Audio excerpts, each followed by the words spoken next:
Okay, Thanks. so thanks, Katie. And this is going to be just a quick interview with Donal. So I thank Donal for making himself available anyway to partake in the breeding. Um, take in the breeding webinar this morning, as we mentioned, Donal has a prize-winning cow, so from the RDS, and you're the owner of a lovely cow, Donal. So with that in mind, we said you're more than qualified to give us some thoughts on your on the breeding season. I'm not so If sure we about that, Martin. But anyway, I'll well, do my best. I think your cow knows different. So if we look at your 5 year trend, just as a starting point, so it's the EBI, the overall, and the green line is the top 10%, and the blue line is where your herd is. So your herd is at 213 at the moment. Just to keep that performance in line with the top 10%, do you use genomic sires or dot proven, or what do you It's target? nearly all genomic sires, and even we'd look at a lot of G1 sires. We'd use quite a few G1 sires within that. So yeah, we'd be always looking for the latest bulls. So you were willing to accept lower reliability or possible upswings, downswings to get the gain? Yeah, I think so. I mean, we've been at it for probably 10 years or 12 years at this stage. So I think, yeah, I think obviously the swings and roundabouts, but I think the direction of travel using genomic bulls seems to me to be the right one anyway. Well, the graph says, yeah, you haven't had a big dip anyway, so it's gone right on paper. Yeah. Two of the main index, the EBI, there's two main indexes in EBI. One is milk and sub-index, and one's fertility. This is the milk sub-index again. The green line is top 10%, and the blue line is your own. So you've been ahead, below, above, slightly in line with the top 10% anyway for the last 5 years. When you're at the top of something, is it very hard for you to get bulls that will give improvement? Yeah, well, we would still stick to probably the same. I mean, when we're looking for the milk index, it's solid. It's probably where the reward is. I mean, we would have been coming from being a purely liquid milk herd, and probably taste volume historically. But in more recent years, we wouldn't look beyond maybe 300 kilos of milk volume. Now, we don't look at negative bulls really either. Bulls that dip below zero are very rarely. So we're trying to steer that middle ground. So, but we're probably losing a little bit on volume, but we try to pick up on milk solids. We'll be selecting for 30 plus kilos of milk solids usually in our bulls that we pick. So you're able to find bulls to suit your requirements anyway, even though you're at the top of certain indices. Some people that I think they said it there. There's loads of bulls there, and even we only use pedigree bulls, and that cuts your choice by half. But even within that, there's loads of bulls. Now I do notice, all right, that the genetic gain in the EBI seems to be slowing down a bit. It is plateauing a bit, but yeah, still there's plenty of bulls there that will give you improvement, I think. So the second index we just touch on was fertility. So again, you're the blue line, and the top 10% is the green line. You're flying at it. You're on an upward trajectory. You're at 100. You have a split calving herd, spring and autumn. There's some room for movement in your herd, but why do you're still trying to emphasize fertility? Yeah, well, we would have had problems back, I think, as most people had, and maybe we were a bit slower to address it. But yeah, I think up around 100, or I think beyond that, maybe the gain to be got from a higher fertility index might wane a little bit. I mean, it's not like milk production. Theoretically, there's never an end to the gain. But I mean, if a cow goes in calf once a year, if her index is 100 or 200, um, if you're doing the job, I mean, that's good enough, I think. So, yeah, we would still follow fertility, but I wouldn't say to the same extent that maybe we did in the earlier years. But you're not routinely letting cows slip between seasons or anything like that. Well, we do have a bit of slippage because we bring in all our heifers in the autumn, and so then we do have a little bit. We only bull for 7 weeks in the autumn, so but our two seasons are quite close together. So some will run from one autumn into spring. Very, very rare that we bring too many cows from spring back around to autumn because that's just too long. Okay. So this is the most recent that Paul put a similar slide up earlier. This is from Sire Advice. So Sire Advice is where you can on ICBF you can set criteria for bulls, and then Sire Advice will pick the most suitable cows for those bulls. So the idea of trying to get performance is that weighted bull average should be higher than your weighted bull average should be higher than your cows, basically. That way, your predicted calves should be higher. So here we have our weighted bull average, and nearly every index that's higher than the cows, which means the calves should be going. We should have calves that with higher EBI, higher milk, higher fertility, whatever, than the cows in the existing herd. That's the way that you would try and increase performance, as Paul highlighted earlier.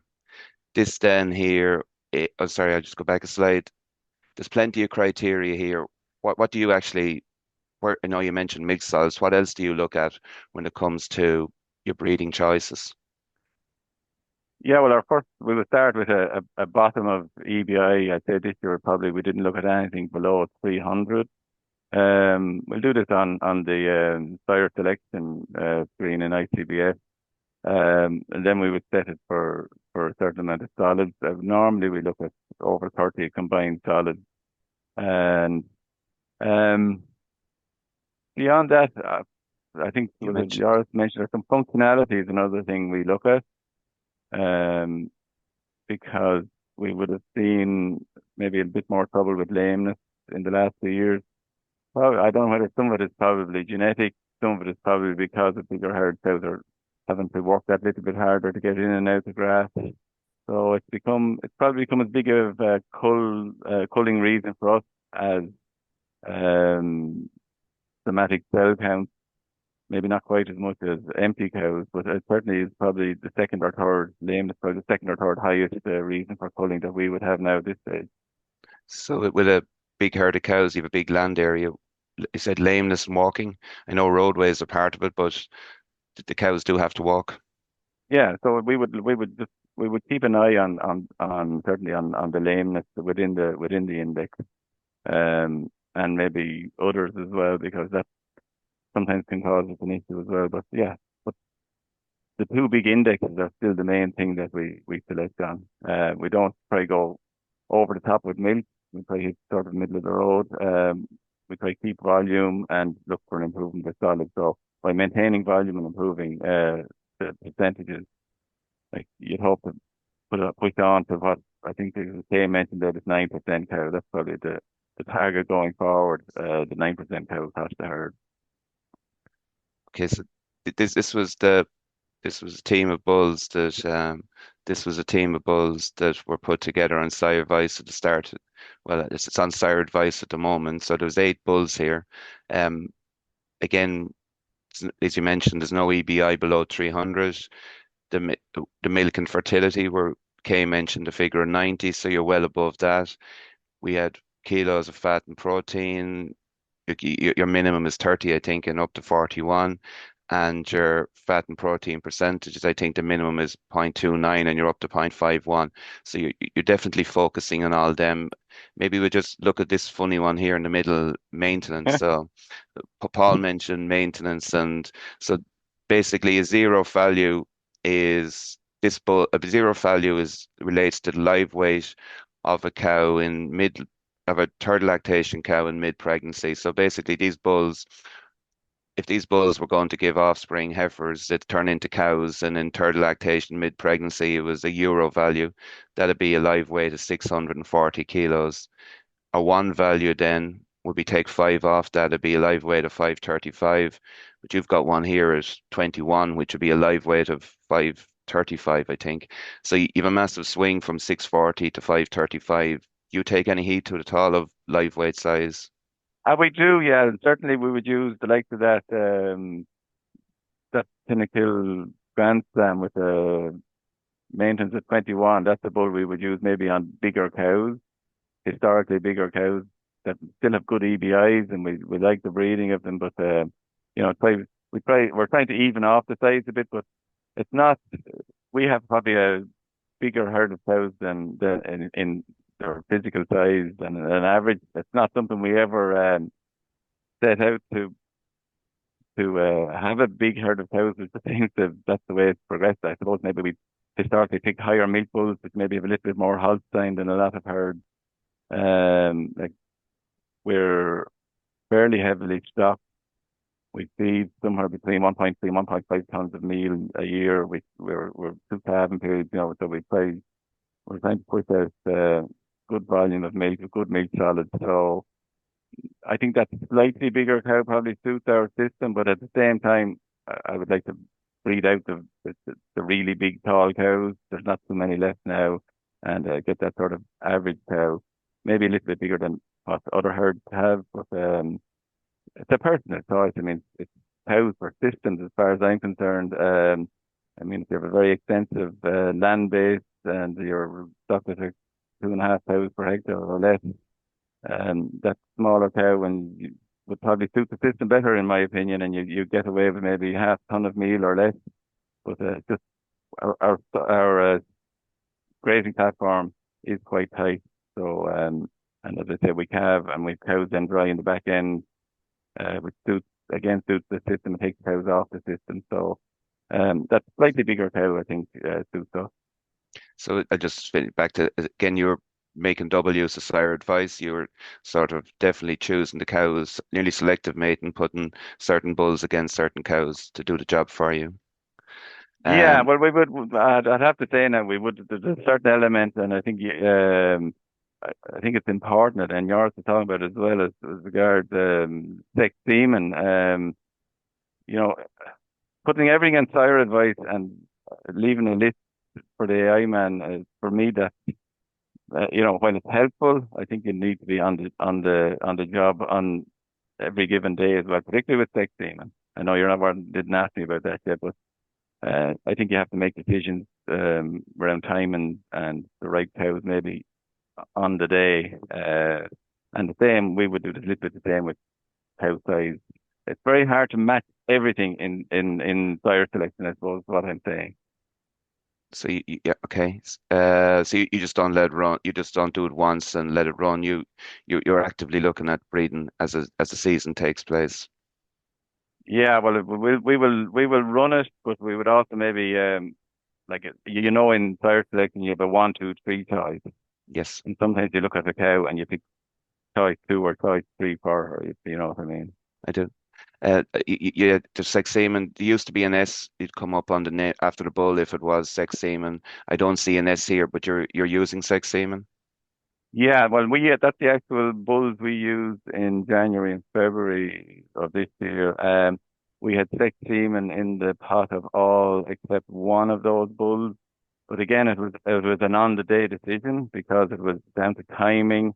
We used a heat detection system, so um, when we would look at our list of cows that are bulling, I would look back and see. I preferably like to see them with two strong heats on the system, you know, between 19 and 23 or 4 days previous to the actual service date. So um, that's how we decide. And if the timing is off, we use a conventional bull, and if it's right, we use a sex bull. So that's how we worked it for the last couple of years. Okay, and the final one is back to Kay. So this was what we found with just two bulls on the what Kay mentioned. Sorry about dairy beef. This was two beef bulls on your sire advice, an Aberdeen Angus and a Belgian Blue. Kay mentioned a figure of 100 for the beef value, so you're over that. We mentioned 10 kilos of carcass. Well, if you round it up, we're at 10 for the Aberdeen Angus and 20 for conventional. We're nearly there. How do you decide which cows get the beef straws, I suppose? Well, sure, I suppose, as I pointed out earlier, the main selection is done on EBI. We do a little bit of selection beyond that on functionality. If a cow was, um, as I said, lame, had poor feet, poor udder, we wouldn't put a dairy straw. And beyond that, would probably go early in the season with Belgian Blue certainly in the first round on the maybe third calf upwards, and with Aberdeen Angus on the younger cows, and then later in the season it would be all Aberdeen Angus, just trying to squeeze that gestation period, not to have them too late. Okay. That's it, Katie. I think that's all I had for Donal. Yep, perfect. So there's a couple of questions there for you, Donal. So, do you think that two beef bulls are enough for your herd? Well, no, that was run as just to divide between, I suppose, Angus and Belgian Blue. No, we had a few more than that. Well, we certainly had more Angus. I don't think we had another Belgian Blue bull. But ideally, yeah, you would have more bulls, Okay. obviously, just in case, certainly from a fertility point of view, in case you came across a dud. Yeah. And the second question there is, how do you feel about the new IP requirements for the Gene Ireland program? Just in relation to the terms and conditions that need to be reviewed before you sign up. What's your opinion on it? Well, I suppose I have to share a bit of conflict of interest. I'm on the board of Progressive Genetics, so if anybody comes back, that declaration made.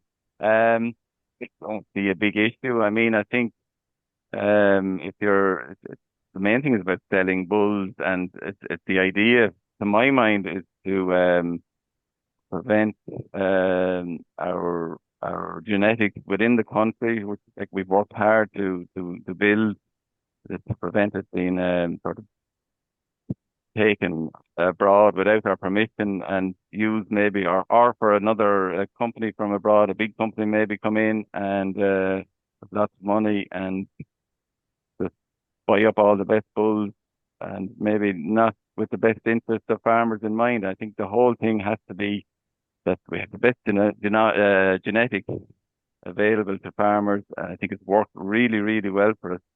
And I think at the moment we're one of the few places in the world where that's not being protected. One of the main of the main dairy areas anyway. We're one of the few that don't protect it at the moment, and I think it's probably just a safeguard against things going wrong on it. Okay. No, that's perfect. So, thanks very much to Donal and Martin there. So we might just do a quick summary there on the presentations that were shown. So in relation to all the slides that you've seen, so the steps that you could take as farmers now, so basically identify your herd's genetics, and that's looking through your EBI scorecards that Paul went through. The second one there would be breed from your highest EBI females, ideally anything over €185 or more. Select from a team of bulls that are high EBI and they're on the active bull list on ICBF. Use a team of bulls, so ideally you'd be using 8 bulls for cow herds of up to 100 cows, and ideally you wouldn't be using 15% of any one bull. You'd choose bulls that have low TB values of less than 8.5%. You use high DBI bulls for the AI beef bulls that are being used, and ideally you'd be picking ones that have €100 beef subindex and 10 kilos for the carcass weight. If you are using sex semen, then so use at least 2 high EBI bulls for sex straws, and complete sex semen insemination in the first 3 weeks of the breeding season. Use your Herd Plus sire advice then on ICBF to optimize then the mating for both dairy and beef bulls. And if you need help, then your advisors are available. Okay, so I'd like to thank everybody that joined us on the webinar today, and thanks to the speakers, especially Yaris and Donal, for their valuable contributions there. And if anybody does require any further information there, if you can go on to the Teagasc website and look up the breeding week, there's a few articles and podcasts available there for you to view. So I'd like to thank you again. And there is a few other events happening there also within the unit. So if you are available, maybe have a look at them as well. Thanks, everybody.